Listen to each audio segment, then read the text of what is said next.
afternoon and welcome to the CNBC Africa special broadcast. I'm Alicia Seckham. Well, the COVID-19 pandemic seen Africa leapfrog into the digital arena, and it's impacted almost every aspect of our lives, from the way we do business to the way we work to the way we learn.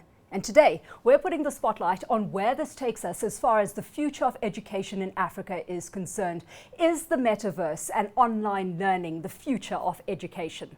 Yes, virtual learning has the potential to address the inefficiencies in the education system, and in theory, adapting to online learning can provide learners with easy access to learning materials and academic opportunities. But there are practicalities that have the potential to present a case of easier said than done. So how much has edutech really influenced the education system post-pandemic? Over the next hour, we're going to be analysing the effectiveness of these systems, the costs of implementation, and what needs to be done now if we are to fully leverage off the opportunity it presents. Throughout this conversation, ladies and gentlemen, you have the opportunity to engage with us as well. You can pose any questions you might have via the chat function on your screen, and I'll put them to our esteemed panel of guests with us this afternoon on your behalf. So without any further ado, let's meet our panelists for today's discussion.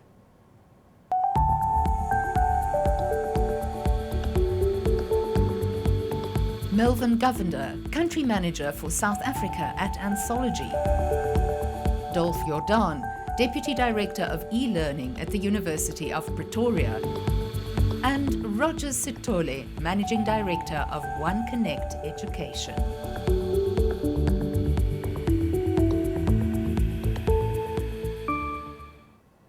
Gentlemen, welcome to you all, and thanks so much for being with us this afternoon. We're going to jump straight into the conversation now. And Rogers, I'm going to start off with you and start off with a broad strokes comment. Education has evolved with the introduction of technologies of the online world. The question is, have Africa's education systems kept up? Hi, good afternoon. Good afternoon. How are you doing today? Look, it's a very interesting question, but unfortunately, the quick answer to that, it's not in totality. It's very unfortunate that many have been left behind during this digital era of teaching and learning. But at the same time, it's not all doom and gloom. There have been many institutions that have been able to keep up. There are areas where governments have been willing to invest, and private sector has also been willing to invest to ensure that there's continuity in this space. The one area, obviously, that is worth mentioning is that over the pandemic that we've come out of, some of these challenges and issues that exist within the continent have been exposed. They've been exposed to show that those that do not have been left behind during this period. But I'm hopeful in that there's an opportunity for improvement, for areas of growth, for areas of improvement across the continent. It's what we do about those challenges that have been exposed that's the next step we need to be taking and will be intently scrutinized, right? Before we get any further with regards to that, Melvin, if we continue taking stock just for a moment, how are you rating African institutions' agility and ability in adapting to this evolution, 1 to 10? Alicia, that's a tough question, especially you ask me for a number, but let's look at it. I think I go back to what Roger says, Africa's largely looked globally as a country, but, it's made up of many different countries with different with different needs and specific points that they need to answer to. So if I had to give it a number, I can't pinpoint it to a number, but if I look at where we are and how we've moved on and how we're looking to the future of education, I think that then I can give it to a number, and that I would give an 8 because we're looking at it with positivity. We've been able to look at where our gaps are, identify our gaps, look at the tech gaps, look at the skills gaps that exist, and now it's time for us to address. I think the past 2.5 years, what it's done is it provides us with an opportunity to reflect on where education in Africa was and what this pandemic has done to expose where it was, and now for us to take those necessary steps, both as EdTech, as the institutions, as well as private sector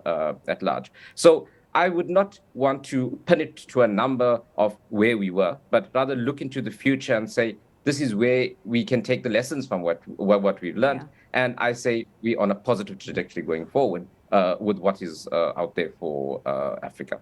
Dolph, what makes it extremely difficult to pinpoint a number is the fact that there are so many working parts to this equation, right? Systems are one thing.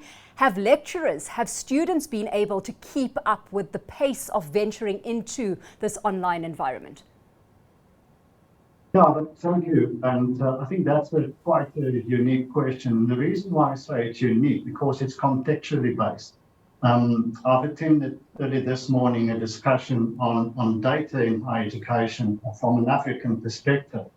And it was quite obvious that certain parts of Africa are, of course, lagging behind other parts. And that's why I say it's contextual.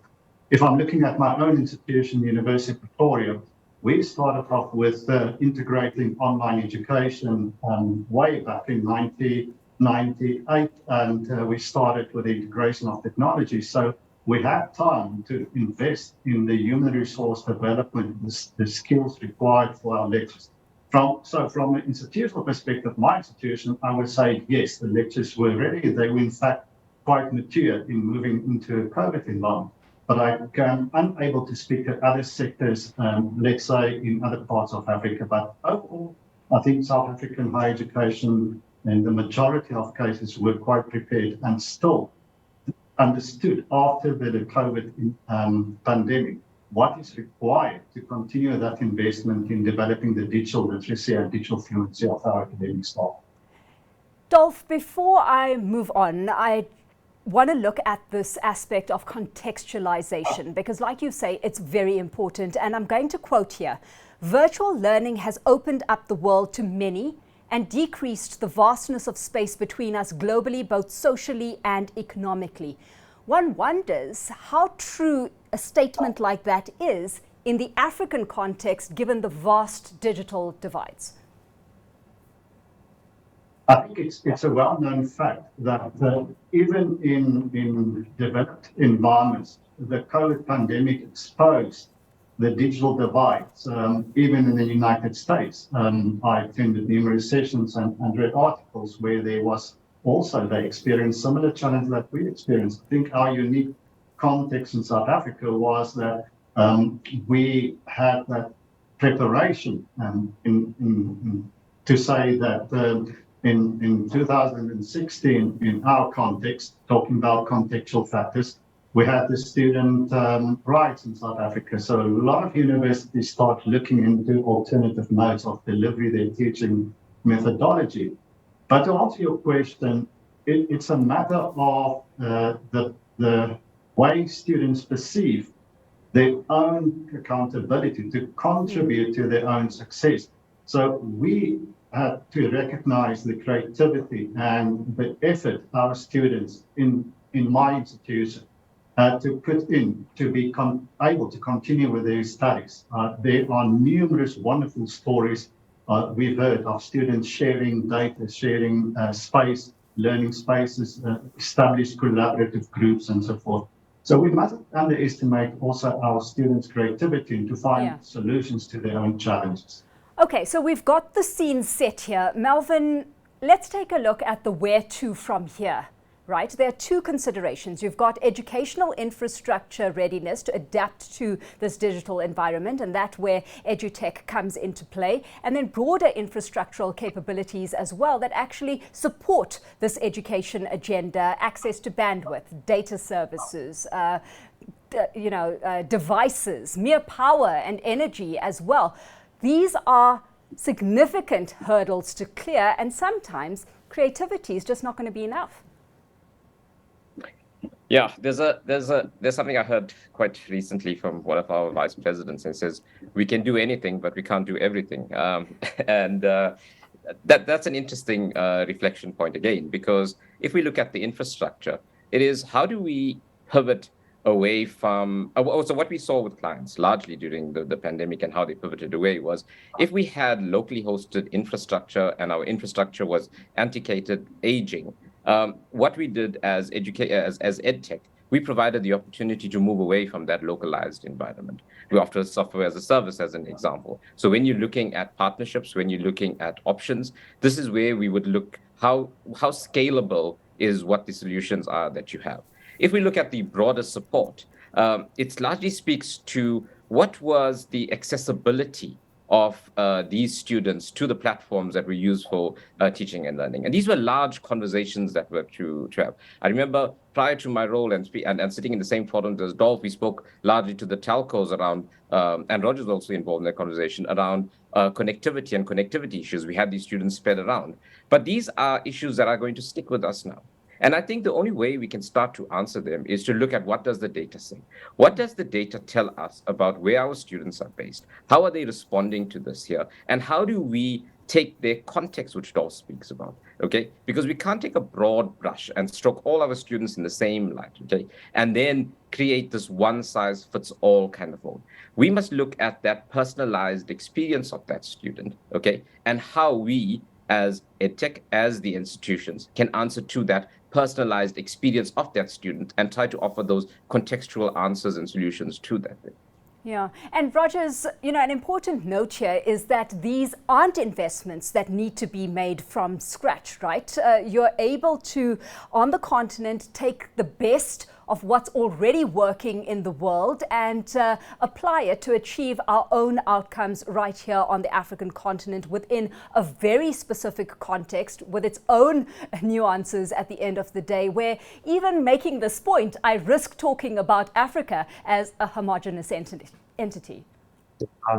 No, that's absolutely true. I've engaged with a number of people sometimes, and we tend to want to look for African developed platforms. It does not necessarily have to be African developed platforms, but it needs to be African centric solutions.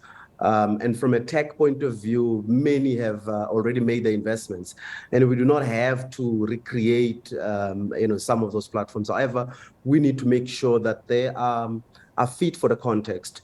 And one of the things that we're doing is One Connect, for example, in our partnership with Anthology and the institutions that we work with, is that we want to leverage the best of breed that exists across the globe.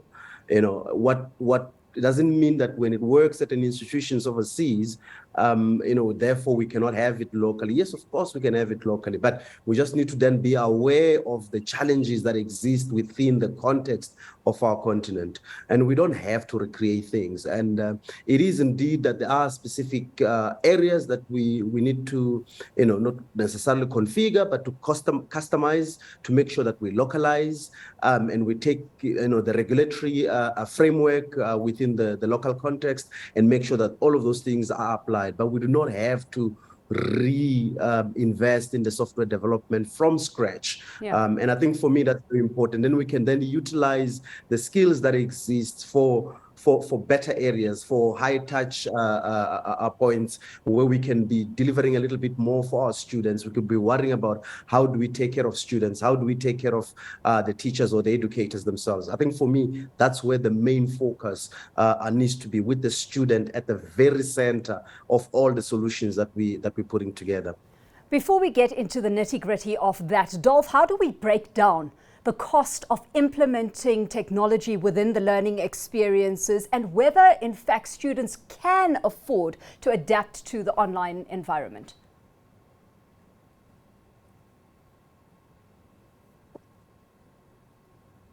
Dolph, I think you're on mute, so if we can ask you to unmute yourself, please.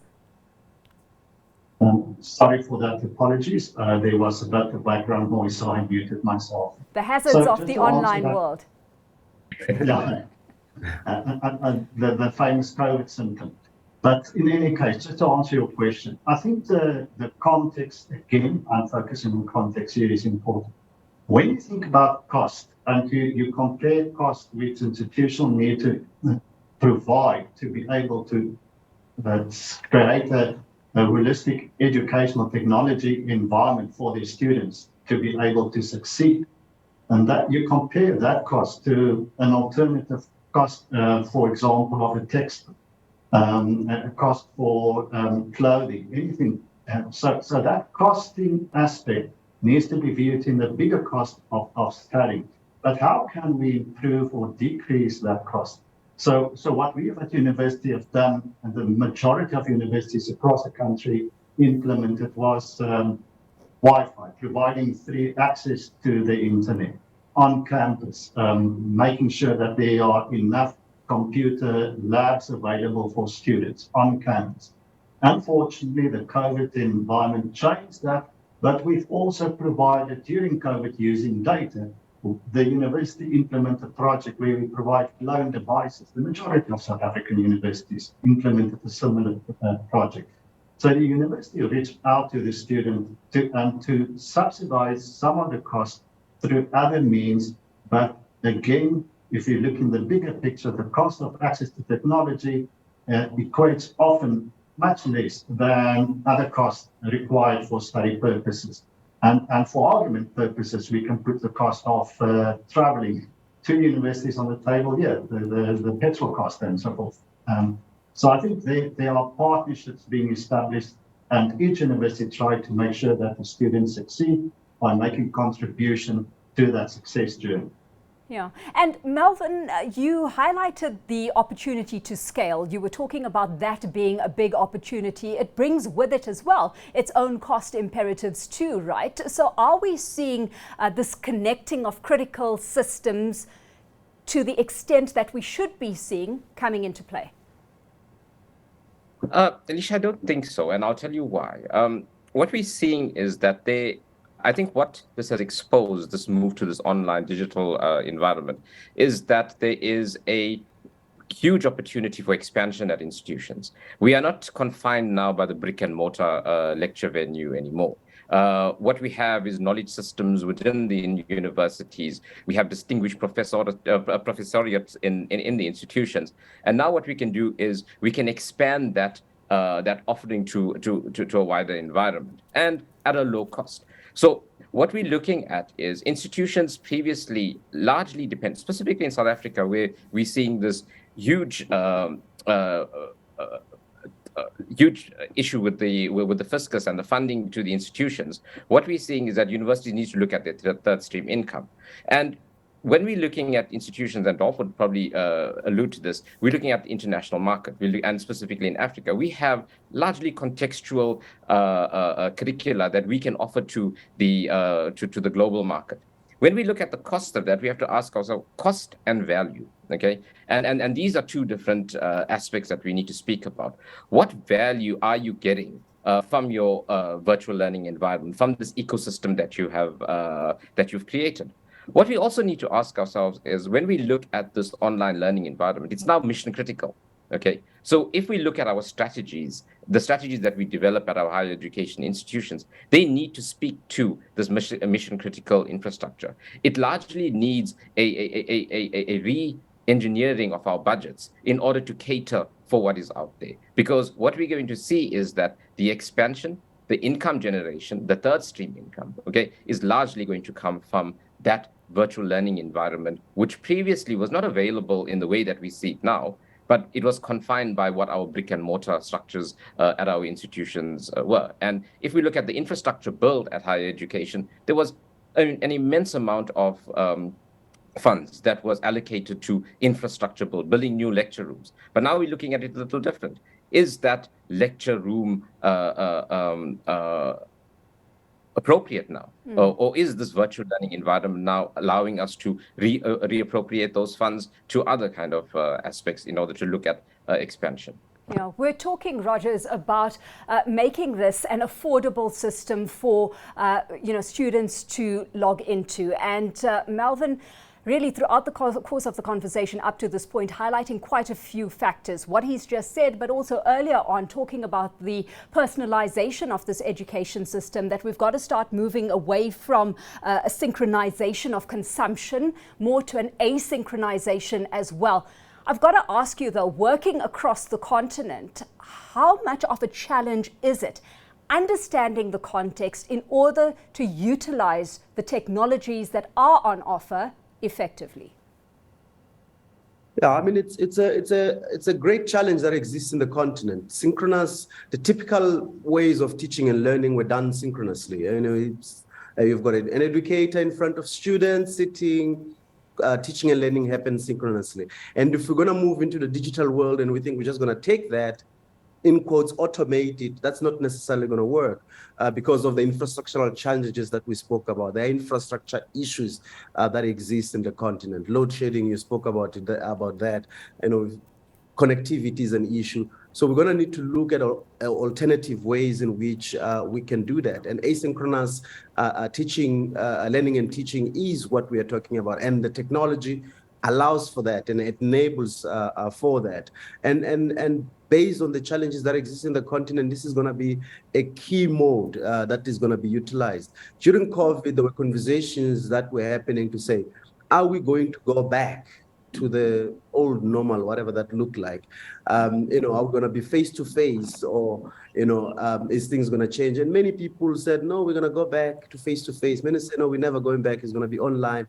And in reality, what we're seeing hybrid models, and those hybrid models take into account as well asynchronous form of teaching and learning, meaning a student who might not necessarily have access during the class time can be able at their own time be able to go through the lesson material and then be able to still catch up and do the things that are required as if they were in class. They will be able to interact with whoever the educator is in this form. And I think that's very important because, if you look at some of the challenges that exist on the continent, we talk about teenage pregnancies, we talk about men or young men that are required to be leaders of their own homes. They have to go and work. They might not necessarily be available to be in class for those moments. And these are the things that we need to be considering from an education point of view. And if you look at it only in South Africa, perhaps might not be, it's a challenge as well there, but the challenge becomes a little even more perverse as we look across the continent in totality. Of course, and all of this needs to be considered if we are really, truly going to be creating an enabling environment here. Dolph, all of that said, are we looking at a case of easier said than done? I mean, what data are you drawing upon to improve the learning experience of your students, to cater to your individual learners' specific needs? Give us a sense of this student profile as it stands right now. I mean, just to tap into what Roger said, share with you there. One of the things which we realize, and I think it's also a global known fact, is that the world discovered a new space environment for online teaching or for presenting higher education degrees and so forth. And that is your virtual synchronous real-time space being exposed. And we're currently using such an example. And add that now to your question about the changing of the student profile. Apart from the fact that we've noticed that more and more of our students in our context start to become adult learners. They may, as Roger alluded to, have an obligation to go out to work. So their requirements cannot be fulfilled with the requirements of a residential full FaceTime or face-to-face contact mode.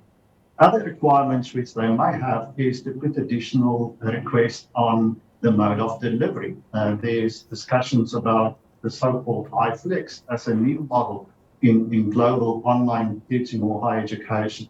That implies that there's a shift to the options available to the student as what he or she may prefer, either attending class, being able to listen or attend a live session being streamed from a lecture venue.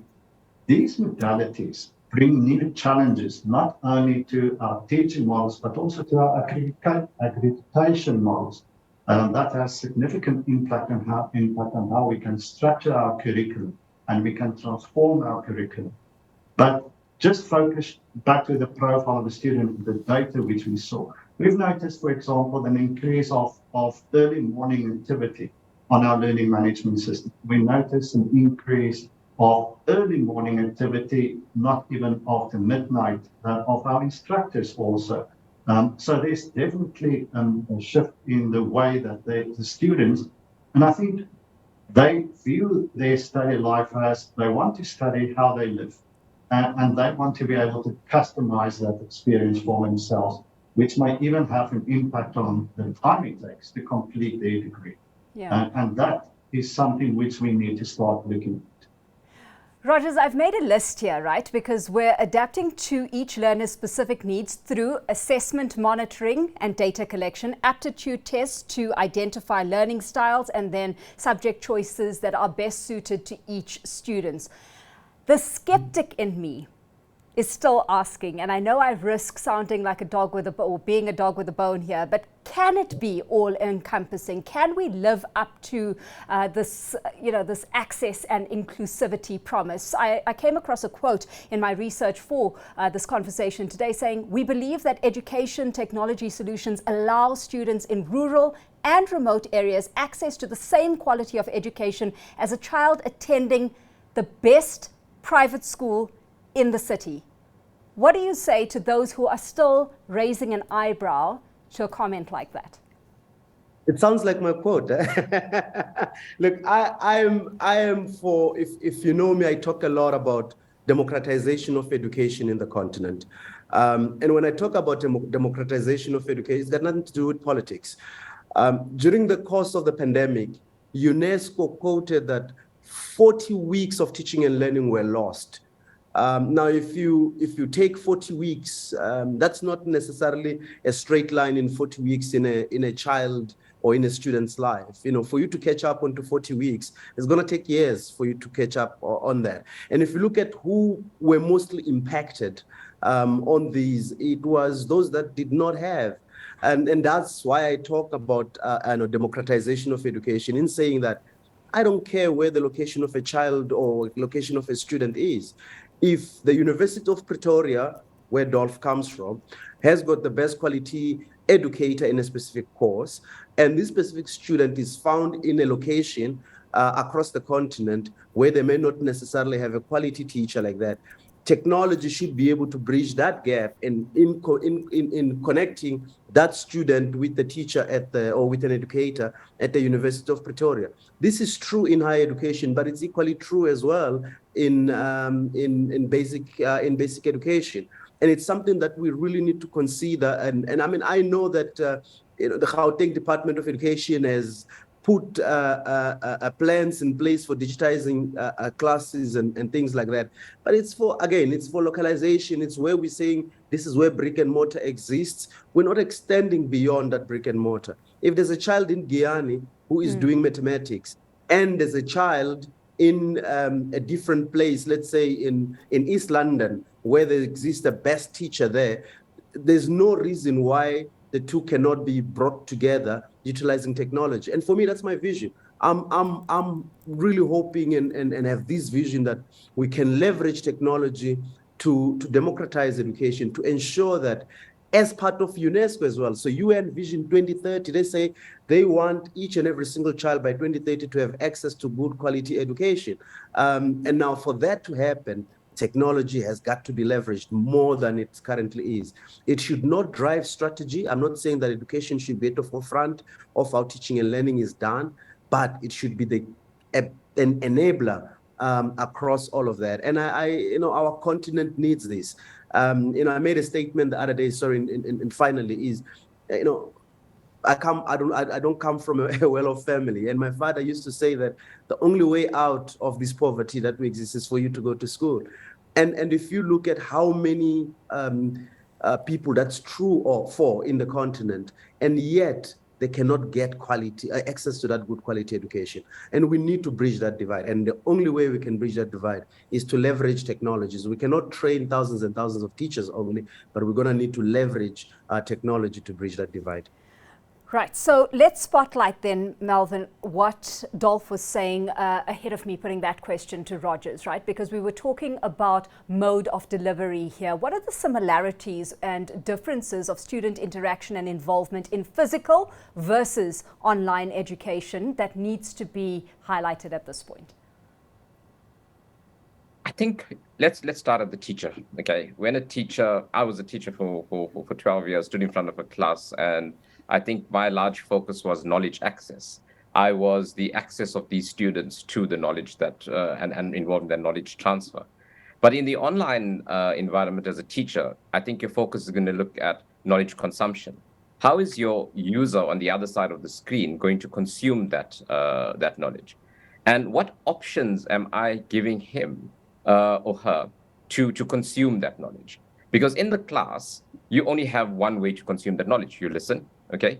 Probably a video being played, ask a couple of questions. But in the online environment, when we have a student that's probably not even in a synchronous environment, sitting on his bed, got his earphones on, there's a TV in the background, okay, consuming that knowledge. Now, is it again just a one-way street, just a one option? Or do we want to allow that student a personalized experience when they're consuming that knowledge? And that's what the technology allows us to do.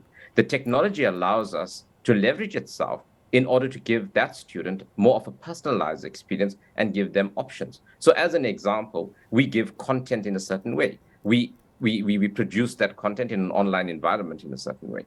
Now, what we would want technology to do is technology to allow that student to access that content in a way and a form that they find most accessible. So Dolph will allude to one of the solutions that we have, which is called Anthology Ally, which was implemented at University of Pretoria.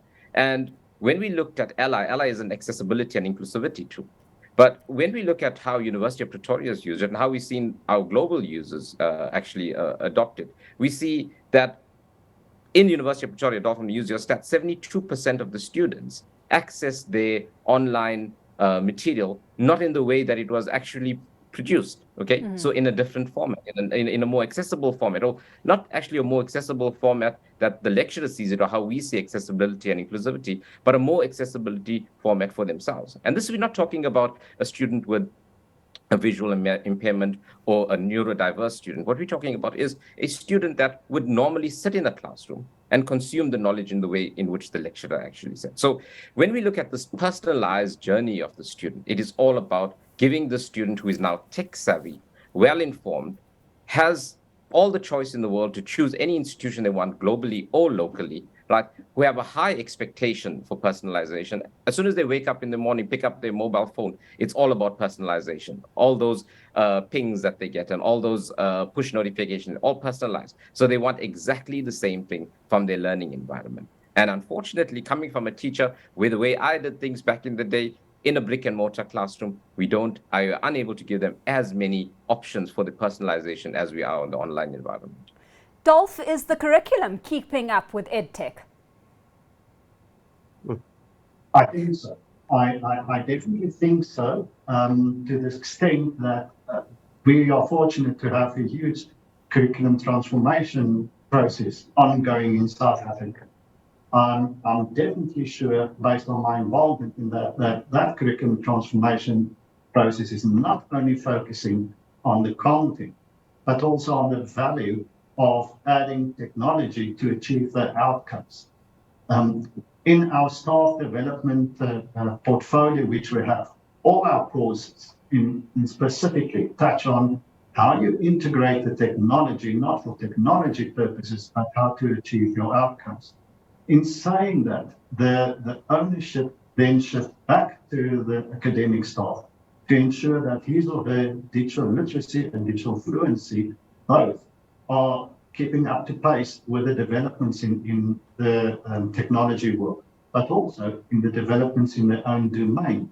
And maybe lastly, on that same comment about our curriculum keeping up to pace, I think what is also need to be recognized that often technology impact the curriculum in a positive way that often you can achieve now outcomes in means at a scale which you could not have done previously.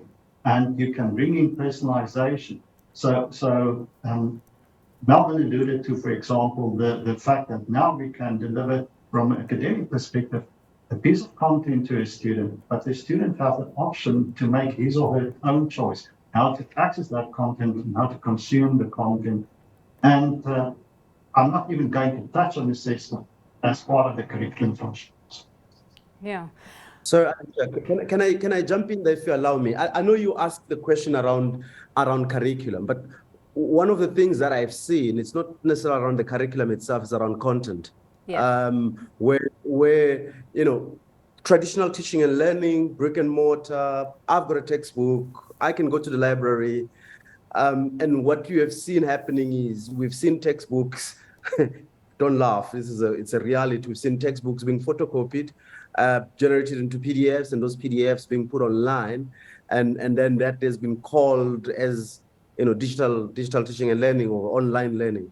Now, and that exists across the whole continent. Now that's where the challenge really is, where we're not leveraging the capability and the capacity that the devices that we have can utilize. So content design, having instructional designers and content design, it's an area really that is needed at every single institution that is having e-learning or digital teaching as a consideration. We need to be looking at how do we make sure that we can take this content and make sure that the content can fit properly into the digital era that we're going.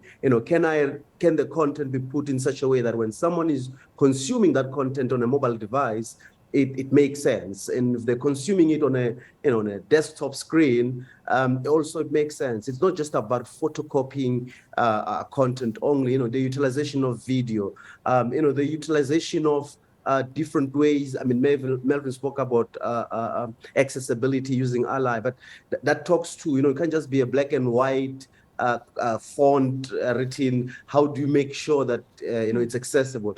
All of these are things that we need to, I think, give a little bit more attention as we're getting more and more people into the digital teaching and learning era. It's about ensuring that the content itself that the students are consuming is fit for the platforms that we have.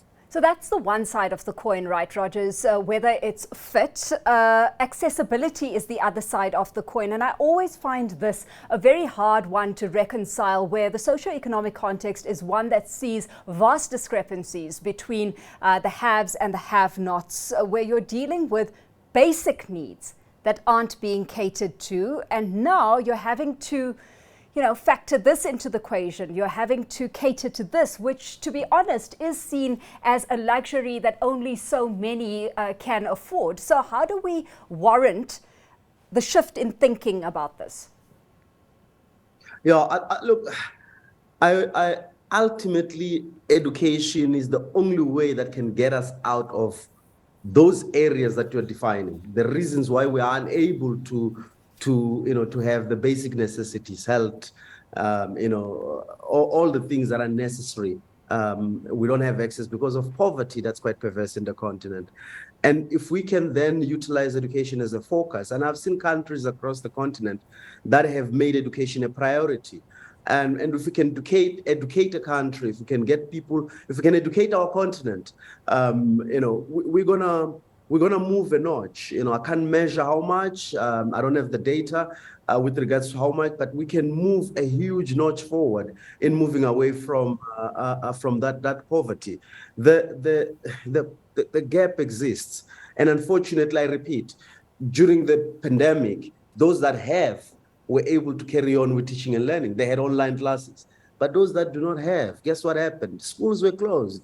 They lost weeks and weeks without end of teaching and learning. And unfortunately, governments need to come together in this. Education has got to be a priority. And I believe education, healthcare, they are at that level in terms of prioritization. UN is prioritizing it. And as part of their development goals, Goal 30, they have identified education as an area across the continent, not only Africa, but many poor countries across the world, that we need to be focusing a little bit more in education to be able to get out of the poverty that our people are in. Yeah. Melvin, this all inevitably points to training as the basis for EdTech, right? Because bottom line, devices and software are purposeless without the knowledge of use, right? So how in step is the kind of skills development and training that we're seeing right now? Alicia, that's a good one.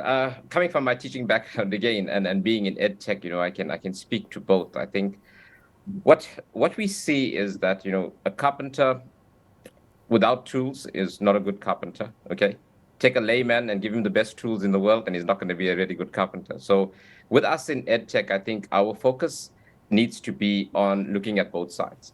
One is, yes, look at the technology, look at what the needs are, look at the future, look at what the expectations of the students are, and that we call intelligent experiences, and that's the vision that we're driving towards. But let's also focus on our teachers. Let's not lose focus on teachers, because they are the ones that are using the technology. Okay, they are the ones that we say wielding the technology. Now, if we've got this tool that they have, okay, to wield this technology in order to deliver that education, we have to ensure that they are skillful enough to be able to wield that technology, to leverage that technology, to get that personalized experience that we want the student to have, to be able to get that student success that we want to drive. So with us at Anthology, and I think also in partnership with One Connect, a large focus of our Anthology Academy is that upskill of those teachers. So to give you an example, in the midst of the pandemic, UNESCO reached out through the Global Education Coalition, and it reached out to Anthology and looked at us and said, okay, guys, as the largest edtech company in the world, what can we do? And we answered that call. We worked with UNESCO, and we offered a qualification, okay? We took one of our courses that was within the Anthology Academy, and we delivered that to 15,000 teachers, both in the Caribbean and in North Africa, right? Because we believe that before you start with the technology, let's ensure that the teacher is skilled enough to deliver that technology. Yeah. And those 1 billion students that didn't have access to education during that COVID-19 pandemic, we tried to do our little bit. Okay, the same with Ukraine. I mean, we worked really close in order to deliver continuity of education in the country with the Global Coalition through UNESCO. So to us, being an edtech company, we don't lose sight, and we have not lost sight. And this is why the Anthology Academy is something that's really close to our heart, in order to ensure that our teachers that are using the technology have the necessary skills to use that technology to get their desired outcomes. Yeah. Dolph, what's the skills pipeline looking like on your side, and how quickly can we get up to speed, realistically speaking? Demand is one thing. Being able to cater to that demand is another ballgame altogether. Yeah. That is where time is on our side. And what I mean by time is on our side is that I referred previously to when we started with the implementation of, or the integration of education technology in teaching and learning. The value of that period which we had in preparing our staff and our students, never underestimate the effort we put into prepare our students also, is that we can make sure that at least within a department, you have a few champions who can provide additional assistance to their fellow colleagues. So to answer your question, it is a team approach in making sure that you have a skilled academic staff person appointed at the university. It takes time. And therefore, we break down our skill sets into chunks, and we provide these chunks to our academic staff with not the focus on the technology, but of course with the focus on the pedagogy and the teaching outcomes. So just to add to what Melvin said there about the teachers, we are fortunate to have, when we appoint the staff, an induction period where we provide additional assistance to the academic staff. We provide courses. We also provide similar support to our students when they, even pre-registration. We have a course which we launched to all our preliminary accepted students, where they can increase their own digital skills in the technology which we provide. We provide an online orientation. We have similar courses for our academic staff, where they can go through their own pace at their own time, improve their own skills. So it's often difficult to scale, but empower the staff or student to be able to increase their own knowledge and skills at their own time, at their own pace. Rogers, we can't talk technology and ignore the generational divide, right? How do we shorten the generational gap between teacher-student when adapting to technology, so that students can relate to teachers and vice versa when they're using this teacher-assisted learning? Yeah, I think it's what both Melvin and Dolph were talking about, actually. I think, students were born with devices, man, and on the other side, educators were born before technology. So you've got a very big gap between the two. But on a serious note, you can take a teacher or an educator that has been teaching for 30 years, and they're brilliant. They've been a brilliant teacher over that period. And, overnight, we're now expecting them, just like that, to switch from being a teacher in a classroom to be a digital teacher, and they must be brilliant at it. It cannot happen like that. We are just creating another problem. And as such, what both Dolph and Melvin were talking about is quite critical, that we need to have solutions that can look at teachers themselves and be able to provide, ways of training them, almost retraining them to become digital teachers. It's inevitable. That's where we are. We need to have them as digital teachers, and as such, we need to be able to help them to become that. Let's not lose, the great lecturers that we've had. Let us not lose the great teachers. And also, it's important for adoption in an institution. So, as an institution, if you're going to say, if the guys at the top are going to make a decision and say, we're moving online, this is the way in which we want to go, and then you leave the people that are critical in delivering all of these things for you behind, the adoption is going to be poor, and you're going to need to get the teachers along with you. And we've got programs that exist to convert and to help them to learn how to do lesson plans, how to generate the content, how to put out their content online, and do all of these things like that. So we can't leave them behind. We need them to continue to deliver good teaching and learning in this digital era. Dolph, you're amongst, of course, the end users here. I mean, what are some of the gaps that exist when it comes to the support mechanisms that facilitate this, that would facilitate this transition easier? I think, to be honest with you, and I'm going to be bold in saying that, I think that the gap may be only a personal approach, a personal perception, a personal view of what is teaching supposed to be, the role of technology, and how it integrates into teaching. But from an institutional perspective, just to add to what Roger said and partially answering your question, I think the gaps is alignment between strategy and bringing that strategy up to the course level and up to the program level. So what I mean by that is, our institutional number one goal is student access and success.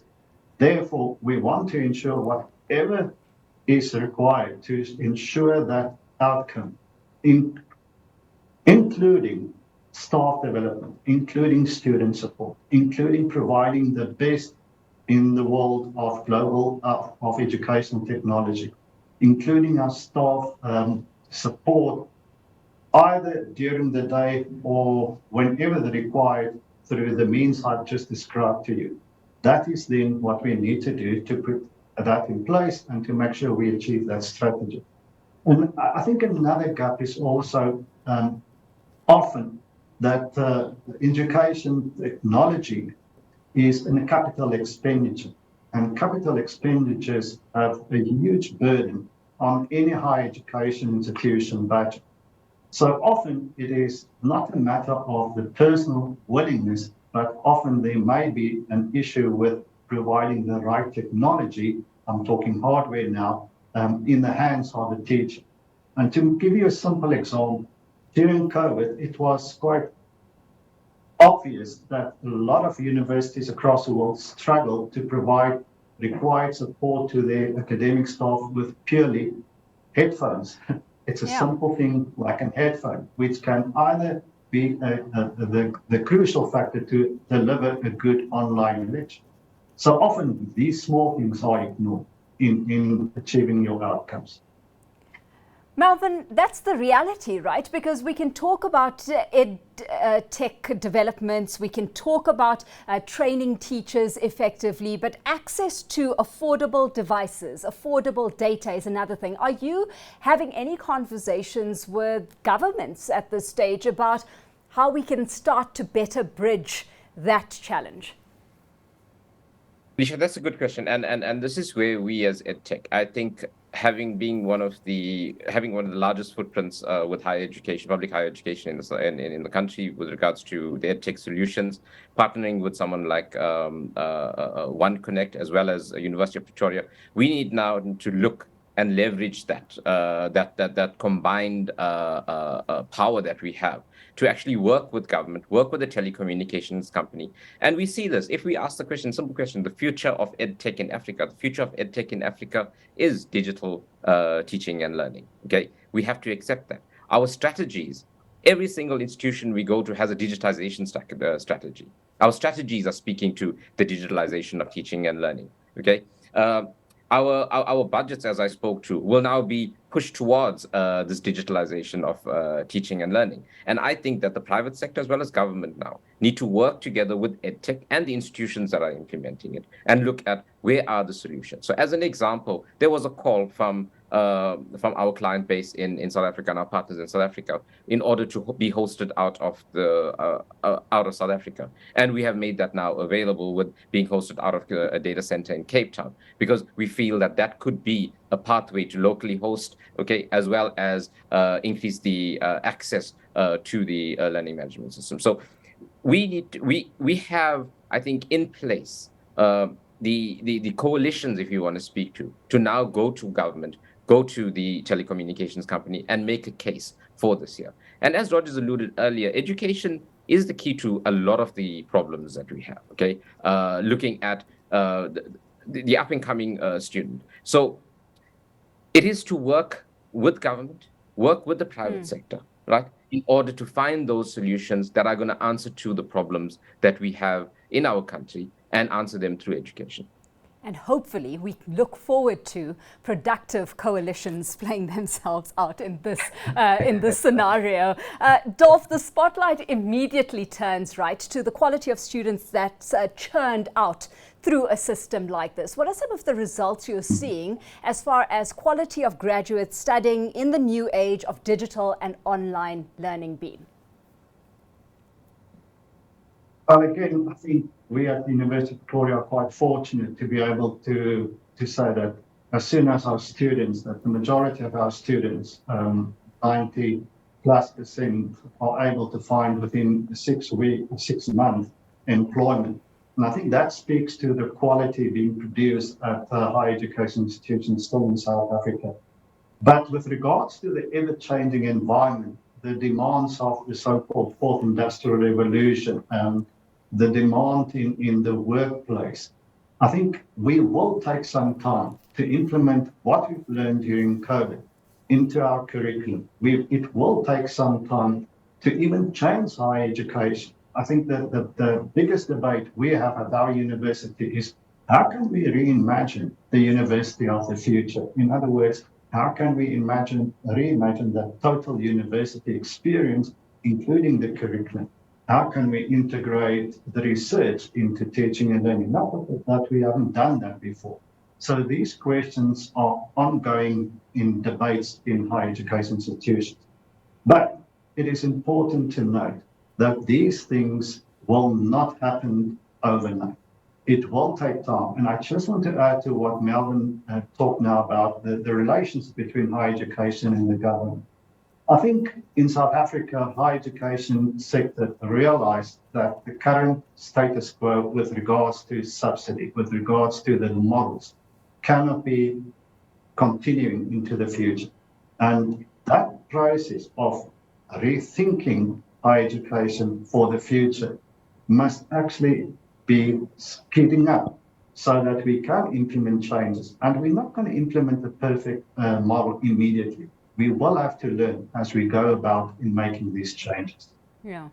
Melvin, do you think this speaks to creating now a workforce of the future, creating skills that would fit a future of work and jobs of the future as well? To what extent?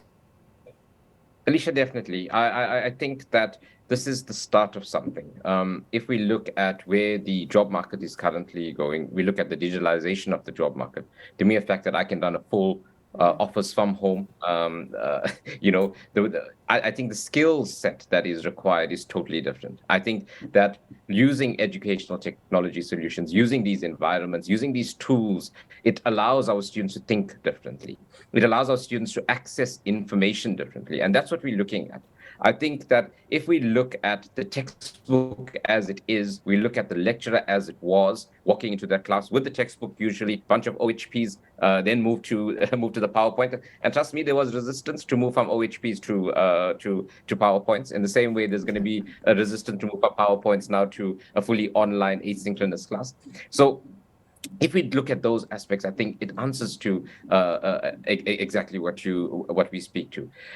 What it allows us also, this digital environment, it allows us to continuously measure where we are while we access the larger market. So when we look at students from an international setting coming into our locally derived courses, they will push us to drive that change, because we will be able to answer to global changes that are happening within the workforce. So all of these opening, it's almost reopening or the massification of education, but in a different way, now using technology to do that. They allows our teachers, allows our institutions to be more responsive to what those needs are.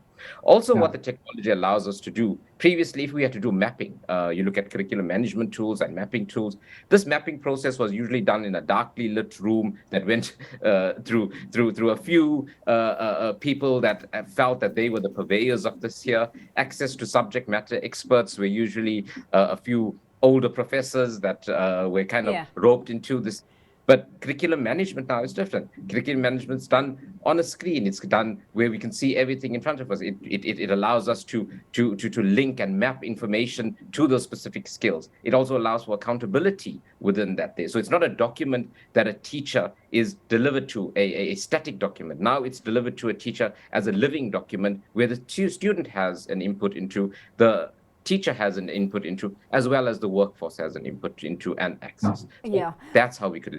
Rogers, final 30 seconds to you here, because throughout this 1 hour discussion, we've been citing goals 2030. That's just 8 years away.